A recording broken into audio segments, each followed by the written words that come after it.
Hello student, आज हम पढ़ेंगे केमिस्ट्री का पहला चैप्टर। जो बच्चे सीयूटी की तैयारी करना चाहते हैं, नीट की तैयारी करना चाहते हैं या जेई मेन की तैयारी करना चाहते हैं, उनके लिए ये वीडियो बहुत ही इंपॉर्टेंट है। तो आज हम केमिस्ट्री का पहला chapter basic concept of chemistry start करेंगे।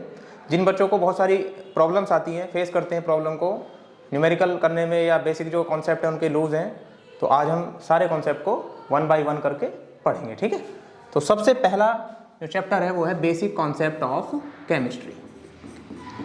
Basic concepts of chemistry. ठीक है गाइस, तो देखिए पहला chapter basic concept of chemistry, इसी को हम एक दूसरे नाम से भी जानते हैं। इसको हम बोलते हैं mole concept first. Mole concept first, तो इसको भी बेसिक कॉन्सेप्ट केमिस्ट्री कह लो या मोल कॉन्सेप्ट वन कह दो, एक ही बात है। तो दोनों को हम अलग अलग, मतलब दोनों को एक ही नाम से हम जानते हैं। तो देखें यहाँ पर सबसे पहले हम बात करेंगे केमिस्ट्री की। What is the chemistry? What is the chemistry? तो इसकी अगर बेसिक बात हम करें, केमिस्ट्री किसको बोला जाता है, तो केमिस्ट्री का मीनिंग होता है जितने भी सब्सटेंस हैं, कोई मैटर है या केमिकल है, सब्सटेंस, मैटर या केमिकल, इनकी स्टडी करना, इनके फिजिकल प्रॉपर्टीज के बारे में स्टडी करना, इनकी केमिकल प्रॉपर्टीज के बारे में स्टडी करना, इनकी physical properties, chemical properties, structures, boiling point, physical point, है ना, डिफरेंट टाइप्स ऑफ प्रॉपर्टीज को स्टडी करेंगे इस चैप्टर में, तो उसी को बोला जाता है केमिस्ट्री। तो मैं इसकी डेफिनेशन लिख देता हूं यहां पर, study of matter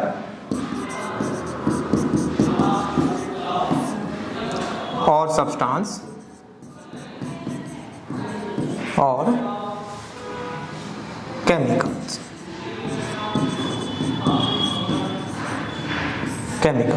matter, substance और केमिकल, राइट। अब कॉन्सेप्ट मन में आता है, ये ध्यान रखना हमें कि जो भी केमिकल होगा या मैटर होगा या सब्सटेंस होगा, उसकी स्टडी करने को हम केमिस्ट्री बोलते हैं, राइट। तो केमिस्ट्री देखते हैं। अब केमिस्ट्री की हमने डेफिनेशन तो यहाँ पे लिख दी, केमिस्ट्री है क्या। अगर बात करें कि मैटर किसको बोलते हैं या सब्सटेंस किसको बोलते हैं, मैटर और सब्सटेंस किसको बोला जाता है, मैटर और सब्सटेंस, द केमिकल और एनीथिंग, कोई भी चीज दुनिया में, आप कोई भी चीज देख रहे हैं, मार्कर देख रहे हैं, बोर्ड देख रहे हैं, है ना, स्काई देख रहे हैं, या आप बेंच देख रहे हैं, है ना, फैन देख रहे हैं, एनीथिंग। तो जितनी भी चीजें हैं ना पूरी दुनिया के अंदर, यूनिवर्स के अंदर, anything is called matter, substance, right. तो मैटर या सब्सटेंस किसको बोलेंगे, anything which occupies space, which occupies space and has mass,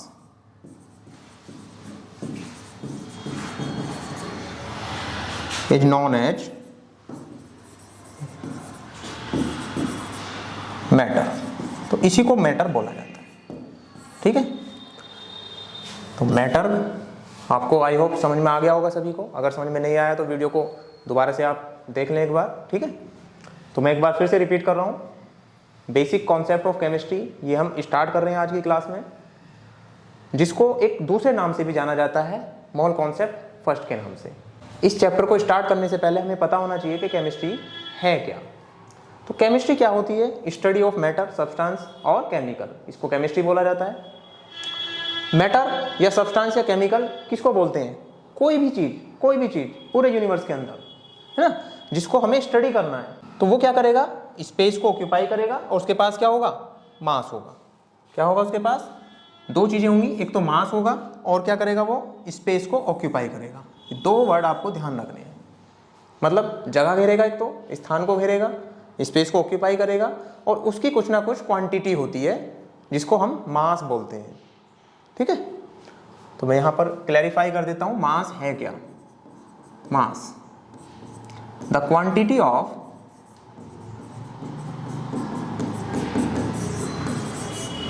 the quantity of substance, किसी भी सब्सटेंस की जो क्वांटिटी है उसी को हम मास कहते हैं। Quantity of substance called as mass. तो गाइस ये ध्यान रखेंगे आप, हमेशा मास कांस्टेंट रहता है। आप कहीं भी चले जाइए किसी भी प्लेनेट पर, ग्रेविटी चेंज होने की वजह से वेट तो चेंज हो सकता है, क्योंकि वेट क्या होता है, it is the attractive force which exerted by the planet, but mass always be constant because it is the quantity. Quantity change थोड़ी नहीं होगी, क्वांटिटी तो सेम रहेगी। आप किसी भी प्लेनेट पे जाइए तो क्वांटिटी हमेशा फिक्स रहती है, ठीक है। जैसे मार्कर है, आप इसको यहाँ से मून पे ले जाइए तो इसकी क्वांटिटी फिक्स रहेगी। वेट इसका चेंज हो जाएगा जबकि, क्योंकि ग्रेविटी चेंज हो जाएगी, ग्रेविटी चेंज होने की वजह से इसका वेट भी चेंज हो जाएगा, but quantity always be constant, right. तो मास को आपको ध्यान रखना है। दूसरा, स्पेस ऑक्यूपाई करेगा। अब जितना इसका साइज है इस मार्कर का, तो ये उतना ही स्पेस को क्या कर रहा है, इस यूनिवर्स में ऑक्यूपाई कर रहा है। तो इसीलिए इसको हम कह सकते हैं कि ये मैटर है, ये सब्सटेंस है, ये केमिकल है। इसकी स्टडी करने को हम क्या बोलेंगे, केमिस्ट्री, राइट। अब देखो 2-3 चीज़ें हमें और ध्यान रखनी है। मैं नेक्स्ट पेज ऐड कर लेता हूँ इसमें। देखो हमें सबसे पहले ध्यान रखना है कि मैटर या सब्सटेंस तो हमने देख लिया क्या है। अब सबसे छोटा जो पार्टिकल होता है किसी भी एलिमेंट का या किसी भी सब्सटेंस का, तो उसको हम क्या कहते हैं, एलिमेंट, है ना। एलिमेंट को हम एक बार फिर से रिवाइज कर रहे हैं, एलिमेंट, एलिमेंट, ठीक है। Element, the smallest particle, smallest particle of any substance।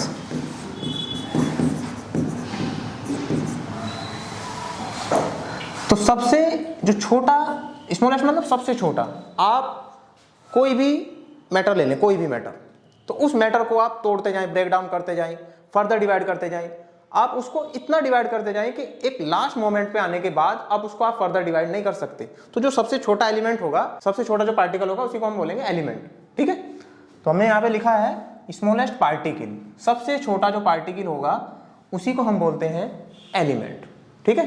जैसे ये फैन है, फैन को आप तोड़ते जाएं तो आयरन के छोटे छोटे पार्टिकल आपको मिलेंगे, फिर उसको तोड़ते जाएं, सबसे छोटा जो पार्टिकल होगा उसी को हमें एलिमेंट बोल देंगे, ठीक है।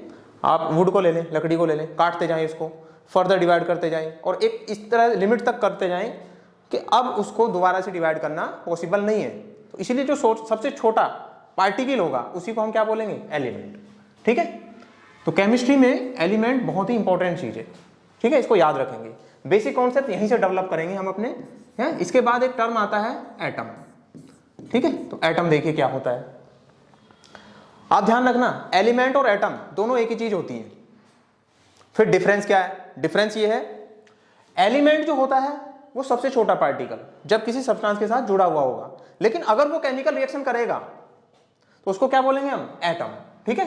तो एटम किसको कहेंगे हम, एलिमेंट को एटम कहेंगे इन द केमिकल रिएक्शन। तो इसीलिए एटम को बोला जाता है the smallest particle, smallest particle in the chemical reaction, in chemical reaction. तो केमिकल रिएक्शन के अंदर जो सबसे छोटा पार्टिकल होगा यानी कि एलिमेंट जो होगा उसी को क्या बोला जाता है, एटम, ठीक है। अब जैसे आप बात करें हम, कोई स्टूडेंट है, अगर वो स्टूडेंट किसी ऑटो में बैठेगा, ऑटो रिक्शा में, तो उसको ऑटो रिक्शे वाला बोलेगा सवारी है मेरी, लेकिन वही बच्चा जब स्कूल में जाता है तो उसको क्या बोलते हैं, स्टूडेंट, ठीक है। लड़का तो वो सेम है, ऑटो में उसको क्या बोल दिया हमने, सवारी बोल दिया, स्कूल में उसको क्या बोल दिया, स्टूडेंट बोल दिया। तो पोजीशन के हिसाब से उसका नाम चेंज हो गया ना।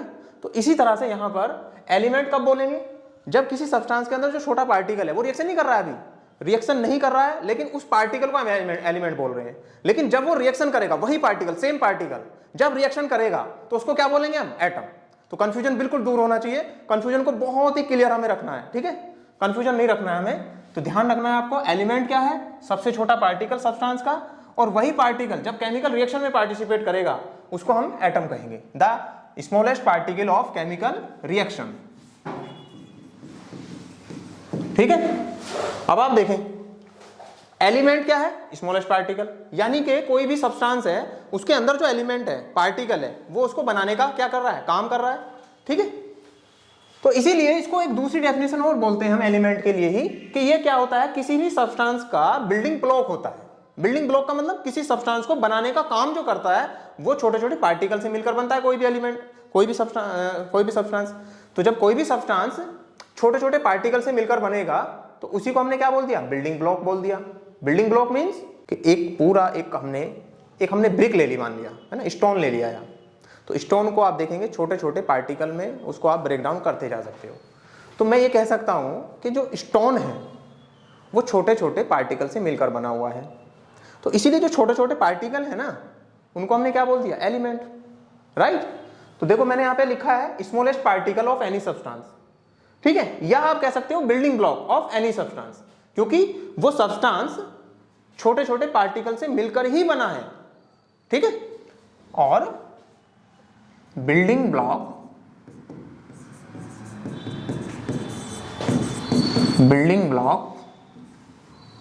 Block of substance. ठीक है, क्लियर है यहां तक? तो आप इन दोनों चीजों को आप ध्यान से पढ़ेंगे, ठीक है ना। तो दो चीजें इसमें याद रखनी है, स्मॉलेस्ट पार्टिकल है किसी भी सब्सटेंस का, या आप कह सकते हो बिल्डिंग ब्लॉक। बिल्डिंग ब्लॉक हमने इसलिए बोला क्योंकि जैसे मैंने स्टोन का भी एग्जांपल लिया, स्टोन में जो छोटे छोटे पार्टिकल हैं, है ना, उनको हमने एलिमेंट बोल दिया। एलिमेंट इसलिए बोल दिया क्योंकि सबसे छोटा स्मॉलेस्ट पार्टिकल एलिमेंट बोलेंगे उसको। अब वो स्टोन मिलकर बना हुआ है छोटे छोटे पार्टिकल से, तो उसको बिल्ड करने का काम कर रहा है वो पार्टिकल स्टोन को, तो इसीलिए उसको बिल्डिंग ब्लॉक भी कह दिया हमने। ठीक है, तो इसीलिए हम ये कह सकते हैं कि जो सबसे छोटा पार्टिकल उसको एलिमेंट कहा जा सकता है, यानी कि इसको हम दोबारा से डिवाइड नहीं कर सकते। It is the smallest particle. तो आप इसको एक लाइन इसमें ऐड कर सकते हैं हम, कि जो एलिमेंट होते हैं, element can not further divide, right. मैं इसको यहां पे मेंशन कर देता हूं इस लाइन को, elements can not further divide.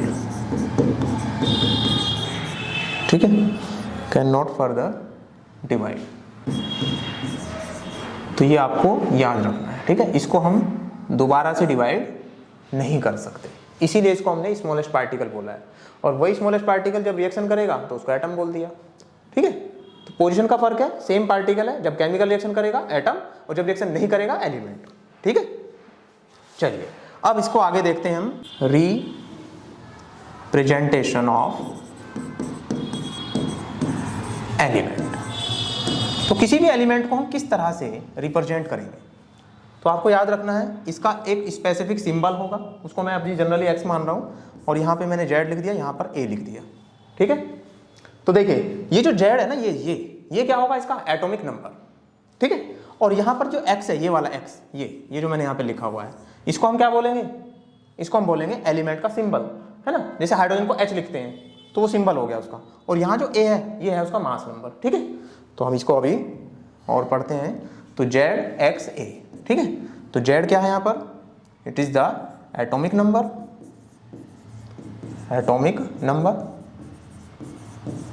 और ए क्या है यहाँ पर? मास नंबर। ठीक है, आगे चलते हैं। जेड एटॉमिक नंबर, कैसे डिसाइड करोगे आप एटॉमिक नंबर कितना होता है? अभी मैं बताऊंगा आपको। देखिए, एटॉमिक नंबर को हम जेड से रिप्रेजेंट करते हैं।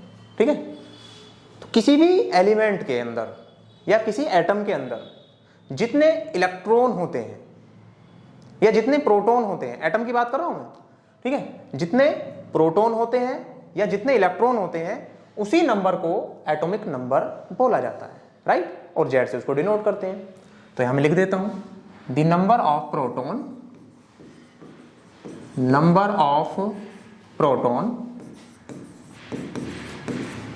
और इलेक्ट्रॉन्स, नंबर ऑफ प्रोटॉन्स और electrons in an atom,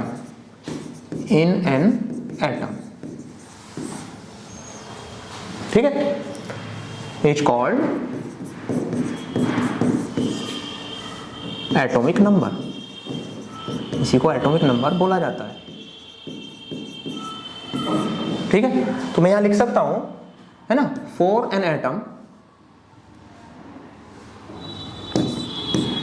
for an atom, किसी एक एटम के लिए जो Z होगा यानी कि एटॉमिक नंबर, वो किसके इक्वल होगा? नंबर ऑफ प्रोटॉन के इक्वल है। P को हम क्या बोल रहे हैं? Number of proton. और यही किसके इक्वल होगा? नंबर ऑफ इलेक्ट्रॉन के इक्वल होगा। मैंने E लिख दिया यहाँ पर। ठीक है, तो ये आपको याद रखना है। ठीक है, अगर मैं बात करूं किसी आयन की, अभी मैं समझाऊंगा सारी चीजें, है ना। फॉर एन आयन, आयन की अगर हम बात कर दें तो आयन के लिए हमेशा atomic number number of proton के इक्वल होगा, but it is not equal to number of electron.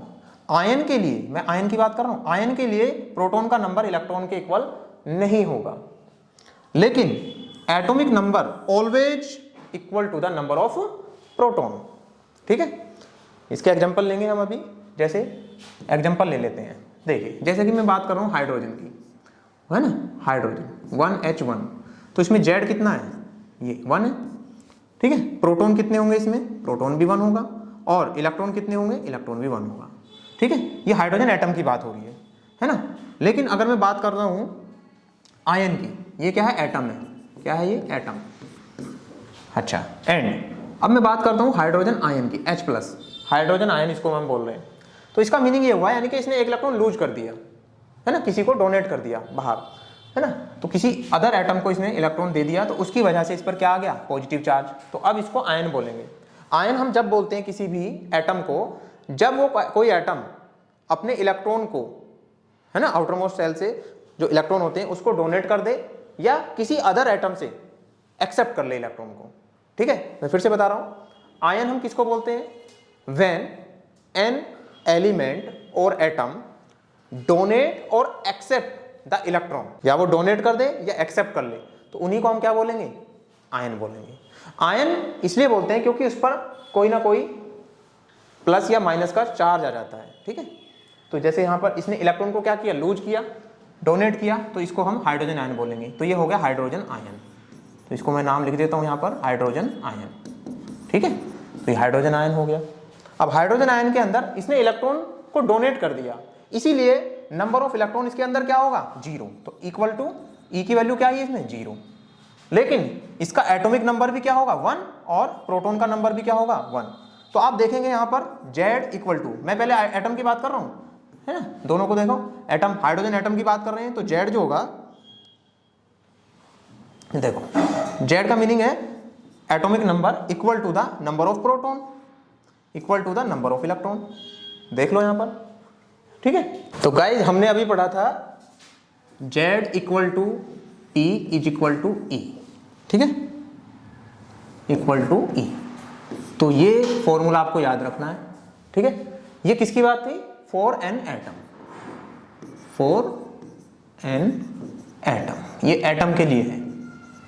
ठीक है, अगर मैं बात करूं आयन की, तो आयन के लिए Z equal to P not equal to E, यानी कि नंबर ऑफ प्रोटॉन और एटॉमिक नंबर दोनों इक्वल होंगे, लेकिन इलेक्ट्रॉन का नंबर डिफरेंट होगा, है ना।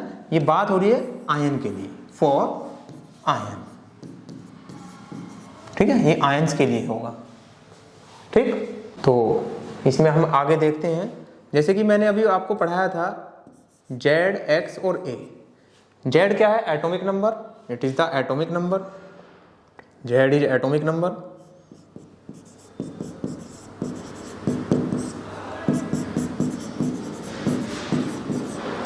और A क्या है? Mass number, mass number. और X क्या होगा यहां पर? Symbol, it is the symbol, symbol of element.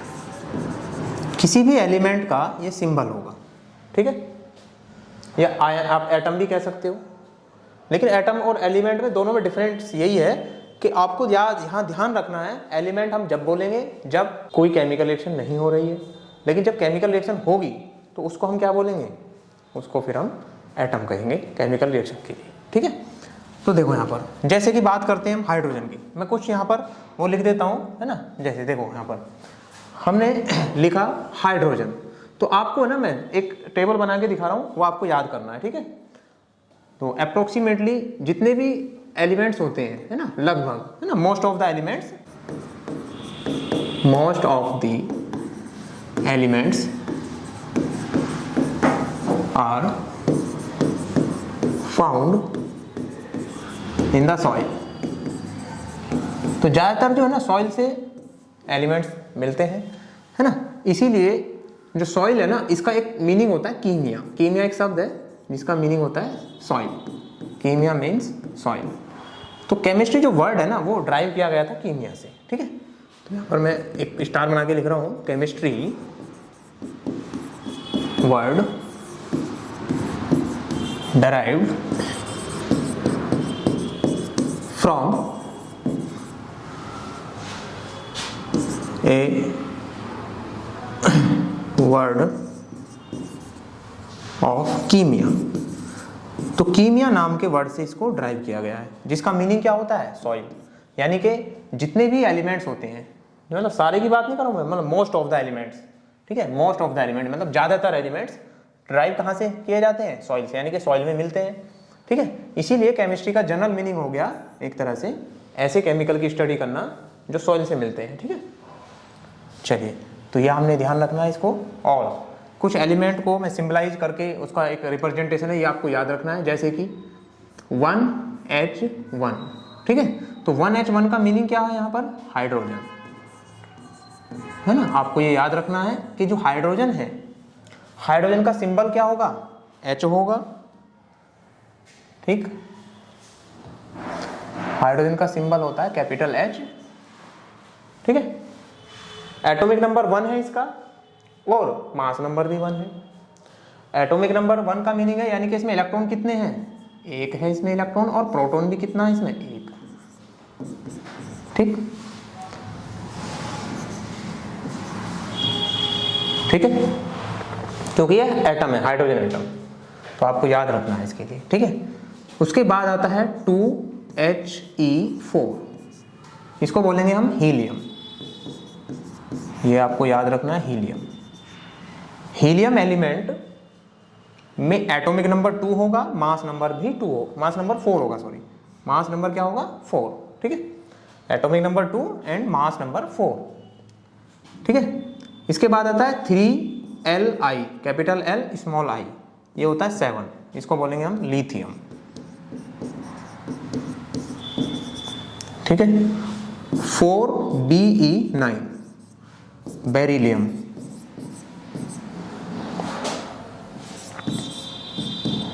Beryllium. 5B, इसको बोलते हैं बोरॉन, बोरॉन। तो आपको ध्यान रखना है हर एलिमेंट के लिए अलग कोई अल्फ़ाबेट दिया हुआ है, या अल्फ़ाबेट एक हो सकता है या दो हो सकते हैं, ठीक है। एक या दो अल्फ़ाबेट हो सकते हैं या 3 अल्फ़ाबेट हो सकते हैं मैक्सिमम, ठीक है। तो उसके हिसाब से यहाँ पर आपने देखा है, जैसे कि हम हीलियम को सिंबलाइज करेंगे He, capital H small e से। लिथियम को हम सिंबलाइज करेंगे कैपिटल L स्मॉल i से। बेरिलियम को Be से और बोरोन को B से, ठीक है। इसके बाद में और देखते हैं हम, जैसे कि 5 तक हो गया, 6 पे आएगा कार्बन, 6C12, इसको बोलते हैं कार्बन, ठीक है। 7N14 नाइट्रोजन, ठीक है। 8O16 ऑक्सीजन, 9F19, इसको बोलते हैं हम फ्लोरीन, फ्लोरीन।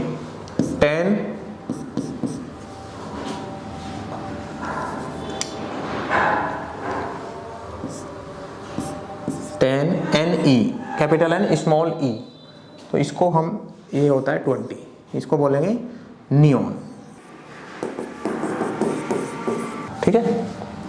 इसके बाद आता है 11Na23 सोडियम इसको बोलेंगे, 12Mg24 मैग्नीशियम, मैग्नीशियम इसको बोलेंगे, राइट। इसके बाद 13 पर capital A small L Al, ये होगा 27, तो इसको बोलते हैं एल्यूमिनियम, एल्यूमिनियम। 14 Si28 सिलिकॉन, ये आपको याद रखने हैं सभी, सिलिकॉन। 15 कैपिटल P 31, इसको फॉस्फोरस बोलते हैं, फॉस्फोरस। 16 S कैपिटल S, और ये होता है 32 सल्फर। 17 Cl 35.5, ठीक है, तो इसको बोलते हैं हम क्लोरीन, ठीक। 18 Ar 40 argon. 19 capital K 39 potassium, ठीक है। और 20 पर आता है C और स्मॉल a 40, ये होता है कैल्शियम, ठीक है। तो इनको आप याद रखेंगे, मैं और बता देता हूँ, जितने मैं बता रहा हूँ इतने ही याद रखने हैं, ठीक है। इससे ज़्यादा तो आप याद कर लें, लेकिन इससे कम याद ना करें। अगर आप इनको याद कर लेंगे ना, तो आपकी केमिस्ट्री के जितने भी सिंबल हैं सब याद हो जाएंगे, केमिस्ट्री में जो एलिमेंट होते हैं, फिर आपको कोई प्रॉब्लम नहीं आएगी उसके बाद, ठीक है। तो जितना मैं बढ़ा रहा हूँ इतना सफिशिएंट होगा, ठीक है। तो 20 के बाद आएगा आपका 21 capital S small c scandium, mass number होता है इसका 45, इसको क्या बोलेंगे, स्कैंडियम, स्कैंडियम, याद रखेंगे ये सारी चीज़ें। 22 टाइटेनियम 48 टाइटेनियम। 23 कैपिटल V 51, इसको बोलेंगे वेनेडियम, ठीक है। ये सभी एलिमेंट्स होते हैं, ठीक है, इनके नाम ये होंगे और इधर मैं सिंबल लिख रहा हूँ इनके, ये एटॉमिक नंबर हो गया, ये एटॉमिक नंबर है और ये मास नंबर है, ठीक है, और ये सिंबल है उसका। इसके बाद हम बात करेंगे 24 Cr कैपिटल C और स्मॉल r, इसको बोलते हैं क्रोमियम,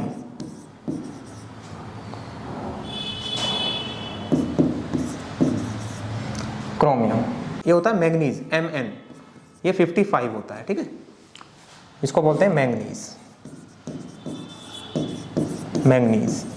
इसके बाद है 26 आयरन, लोहा जिसको बोलते हैं Fe 56 एज आयरन, ठीक है। 27 पर आएगा C and small O cobalt 59, इसको कोबाल्ट बोलते हैं, ठीक है। आगे चलते हैं 28 पर आएगा nickel capital N small I, nickel. Nickel के लिए ये भी 59 होता है, ठीक है, निकिल NiCkEl निकिल, ठीक है। इसके बाद 29 Cu, ठीक है, और ये होगा 64, इसको बोला जाता है कॉपर, तांबा जिसको बोलते हैं, ठीक है। 30 पर आएगा जिंक Zn, जिंक 65, ठीक है, तो ये होता है जिंक, ठीक है गाइस। तो जेई के एग्जाम में तो ये दिया होंगे आपको, मास नंबर वगैरह दे देते हैं जेई के एग्जाम में, IIT जेई में, और CUT में भी शायद दे सकते हैं आपको, लेकिन नीट में आपको याद रखने पड़ेंगे नीट के लिए, ठीक है। तो आपको ये सारी चीज़ें याद रखनी है, अगर आप इनको सबको याद कर लेंगे तो आपके क्वेश्चन यहाँ से बनने शुरू हो जाएंगे, ठीक है। अभी हम कुछ एग्जाम्पल करेंगे इसके बाद में। तो ये तो आपको 30 तक तो याद रखने ही रखने हैं। इसके बाद कुछ और हैं जो कि इम्पोर्टेंट एलिमेंट्स हैं, उनके सिंबल याद रखने हैं आपको, उनका मास नंबर एटॉमिक नंबर याद रखना है। तो देखते हैं क्या होता है। जैसे कि यहाँ पर है 30 के बाद आपको याद रखना है 35, ठीक है, Br80, इसको बोलते हैं ब्रोमीन, ये भी आपको याद रखना पड़ेगा, ठीक है। इसके बाद आता है 36 Kr, ये 84 होता है, इसको बोलते हैं क्रिप्टन। इसके बाद 37 Rb, ठीक है, 85.5, 85.5, इसको बोलते हैं रुबिडियम, रुबिडियम, ठीक है। अच्छा, इसके बाद ये होगा 30 के बाद, ये 3 तो ये याद रखने हैं, ठीक है। इसके बाद आगे चलते हैं, और जैसे कि आपको याद रखना है 47 A एंड स्मॉल g, ये बहुत ही इंपॉर्टेंट सिंबल है Ag, है ना, इसको बोलते हैं सिल्वर, चांदी यानी कि ये होता है 108, ठीक है, सिल्वर, ठीक, सिल्वर। एक होता है 48, इसको भी आप याद रखेंगे, Cd 112, इसको बोलते हैं कैडमियम। देखो आप ये सोच रहे होंगे मैं ये क्यों लिख रहा हूँ, एनसीईआरटी में भी ये चीजें हैं, लेकिन एनसीईआरटी में एक तो आपको सीक्वेंस में नहीं मिलेंगी ये चीजें, और पॉइंट में करके दी हुई है, वो आप याद करते करते आप उसको बार बार बोलेंगे, याद नहीं होंगे फिर भी। तो मेरा काम है, टीचर का, एक अच्छे टीचर का काम यही होता है, आपको चीज़ों को याद कराने में हेल्प करना। तो हम आपको हेल्प करेंगे इसमें। तो जो चीज़ें मैं बता रहा हूँ इसको आप याद करेंगे। याद करने के लिए आप क्या करेंगे, एक बार इनको याद करके ना अपने आप से बिना किसी हेल्प के आप उसको लिख के देखेंगे। एक बार लिखेंगे तो आपके दिमाग में ये सारी चीज़ें एक बार से प्रिंट हो जाएंगी। कुछ गलतियाँ होंगी, दोबारा से उसको 2-3 बार दोहरा लेंगे तो याद हो जाएगा, ठीक है। बहुत ज़्यादा इतनी होनी है, अगर आप आधे याद कर लेंगे एक दिन में, आधे नेक्स्ट डे में कर लें, 2 दिन में सब याद हो जाएंगे, ठीक है। तो उसके बाद में कैडमियम Cd, ये होता है कैडमियम, कैडमियम, ठीक है, कैडमियम। इसके बाद में कुछ और हैं, जैसे कि अभी हम आगे पढ़ लेते हैं इसको, चलो आगे देख लेते हैं कैडमियम। इसके बाद में आता है 53, ये आपको इंपॉर्टेंट है, ये भी याद रखना है। 53 आयोडीन बोलते हैं इसको, है ना, ये होता है 127, ठीक, आयोडीन, ये आपको याद रखना है आयोडीन, ठीक है। इसके बाद आयोडीन के बाद आपको याद रखना है 78, ठीक, 78 पर आता है Pt, है ना, capital P and small t, 195, इसको बोलते हैं प्लेटिनियम, प्लेटिनियम मेटल होती है ये भी, ठीक है। और इसके बाद 79 पर आता है Au, है ना, 197, ये तो बहुत इंपॉर्टेंट है भाई, गोल्ड है ना, सोना, इसी को बोला जाता है गोल्ड, ठीक, ठीक है। तो ये भी एलिमेंट है। इसके बाद 80 पर आता है Hg, है ना, ये आएगा आपका 204, इसको बोलते हैं मरकरी, पारा इसी को बोला जाता है, मरकरी को, ठीक।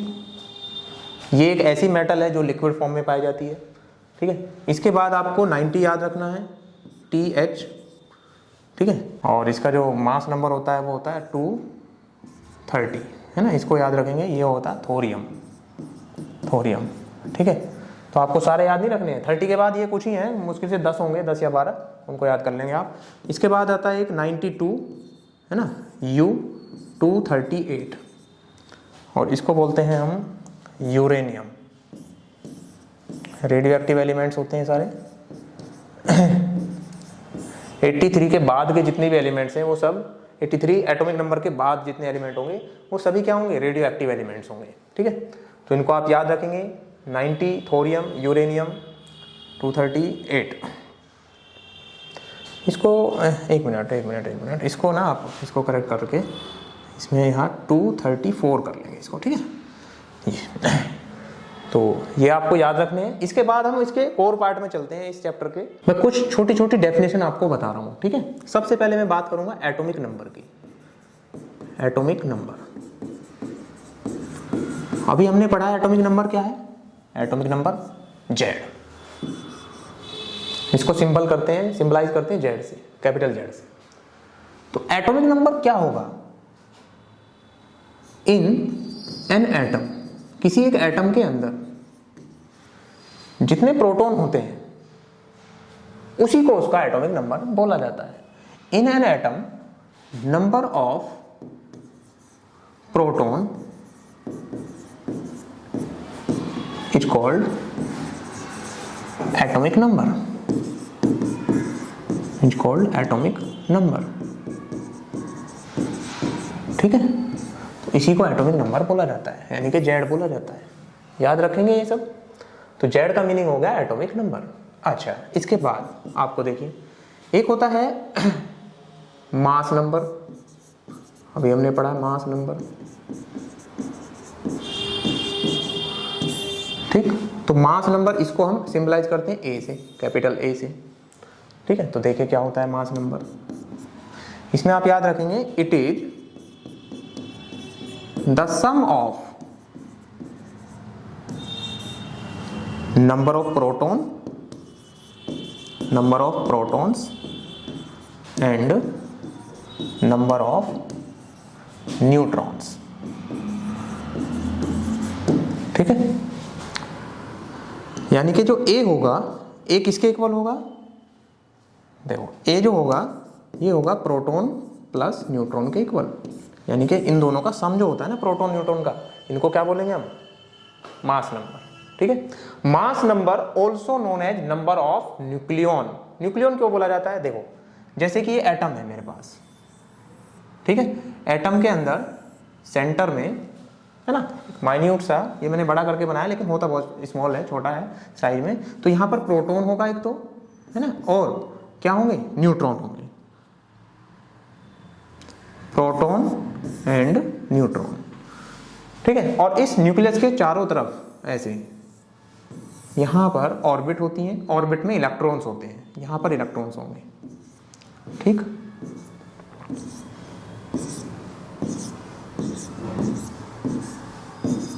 इस तरह से। ठीक है, तो ये प्रोटॉन है, ये न्यूट्रॉन है, और ये इलेक्ट्रॉन यहाँ पर रिवॉल्व कर रहे हैं अराउंड द न्यूक्लियस। तो प्रोटॉन और न्यूट्रॉन दोनों कहाँ हैं? न्यूक्लियस के अंदर है। इन दोनों का जो सम होगा, प्रोटॉन न्यूट्रॉन का जो सम होता है, उसी को हम क्या बोलते हैं? Mass number. ठीक है, तो proton plus neutron is equal to the mass number, so it is also known as number of nucleon. तो आप याद रखेंगे, एक को हम एक दूसरा नाम और देते हैं, number of nucleon, nucleons. Nucleons का मतलब होता है न्यूक्लियस के अंदर पाए जाने वाले पार्टिकल। तो न्यूक्लियस के अंदर जो पार्टिकल होते हैं ना, उन्हीं को न्यूक्लियन बोला जाता है। ठीक है, आगे चलते हैं नेक्स्ट। एक मैं क्वेश्चन करा रहा हूँ यहाँ पर, जैसे कि आपको ये सिंबल दे दिया 11Na23। ठीक है, क्वेश्चन के माध्यम से समझेंगे, और बोल रहा है find the number of nucleons. इसमें 2-3 चीजें पूछा है इनने, नंबर ऑफ न्यूक्लियंस। ठीक है, फर्स्ट पार्ट तो यही है इसका, number of nucleons. Second part में पूछ रहा है इसका आप नंबर ऑफ प्रोटॉन बताइए, इसमें नंबर ऑफ प्रोटॉन। ठीक है, थर्ड पार्ट में पूछा है number of neutron, and fourth part में पूछा है नंबर ऑफ इलेक्ट्रॉन। ठीक है गाइस, तो यहां से छोटे छोटे क्वेश्चन आपको सीखने हैं। ठीक है, और इसके बाद हम इसको कॉन्सेप्ट को बिल्डअप करेंगे, उसके बाद हम इससे भी हैवी क्वेश्चन कम करेंगे। देखो सबसे पहले आपको यहाँ पर देखना है 11Na23। अब इसमें ये जो 11 है ये क्या है? जेड। ठीक है, तो ये क्या हो गया? जेड। इसको आप जेड लिख लें। तो जेड क्या है? Atomic number. एटॉमिक नंबर किसके इक्वल होता है? प्रोटॉन के इक्वल। और प्रोटॉन का नंबर इलेक्ट्रॉन के इक्वल भी होता है, क्योंकि इस पर कोई भी प्लस या माइनस चार्ज नहीं है, आयन नहीं है, यानी कि एटम है ये। तो एटम के लिए नंबर ऑफ प्रोटॉन और नंबर ऑफ एटॉमिक नंबर दोनों क्या होंगे? सेम होंगे, इक्वल होंगे। तो हमने सबसे पहला क्वेश्चन उसने क्या किया है? न्यूक्लियन का नंबर बताना है। न्यूक्लियन क्या होते हैं? न्यूक्लियन होते हैं यहां पर जो नंबर है ना 23, इसको हम क्या बोलते हैं? ए का मतलब नंबर ऑफ न्यूक्लियन। तो पहला पार्ट तो हमें यहीं से पता चल गया। तो यहां जब हम इसका सॉल्यूशन करेंगे तो आप ध्यान रखेंगे, इसके लिए सबसे पहला पॉइंट में आपको लिखना है A, number of nucleon. Number of nucleon, number of nucleon A is equal to 23, right. यानी कि प्रोटॉन और न्यूट्रॉन का दोनों का जो सम होगा वो किसके इक्वल होता है, ए के इक्वल, मास नंबर के इक्वल, तो 23 है। तो पहला क्वेश्चन हमारा यहाँ से हो गया है, वो बोला है पहले पॉइंट में नंबर ऑफ न्यूक्लियन बताइए, तो नंबर ऑफ न्यूक्लियन हमारे पास आ गया ए, सीधा देख के बता देंगे। ठीक है, आगे चलते हैं। इसके बाद सेकंड पॉइंट में क्या बोला है, नंबर ऑफ प्रोटॉन बोला है। तो देखिए number of proton second point में, number of proton, number of proton किसके इक्वल होते हैं बताइए, number of proton, number of proton P equal to किसके इक्वल होता है, Z के इक्वल।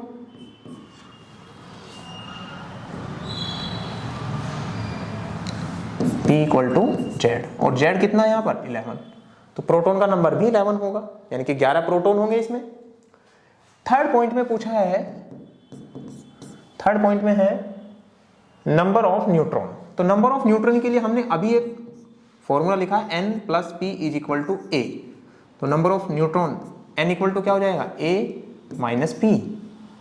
ठीक है, तो आप क्या करेंगे, ये जो यहाँ पे नंबर है ना, इसके ऊपर जो नंबर लिखा है 23, इसमें से सीधा माइनस कर देंगे इसको, क्योंकि ये A हो गया और ये P हो गया, P का मतलब Z के इक्वल है P।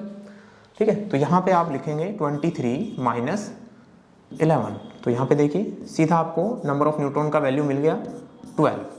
ठीक है, तो आपने 3 पॉइंट इसके अभी तक सॉल्व कर लिए हैं। देखिए, तो पहला पॉइंट हमने यहाँ से सॉल्व किया है, ठीक, सेकंड पॉइंट और थर्ड पॉइंट ये। फोर्थ पॉइंट में बोला है नंबर ऑफ इलेक्ट्रॉन बताइए, number of electron fourth point में। तो नंबर ऑफ इलेक्ट्रॉन एटम के लिए नंबर ऑफ प्रोटॉन के इक्वल होंगे। ठीक है, क्योंकि हमें पता है Z equal to P equal to E is इज 11। तो यहाँ पे आपको सीधा आंसर मिल गया है इलेक्ट्रॉन का नंबर। ठीक है, तो आप यहाँ से देख सकते हो कि एटम की बात हो रही है।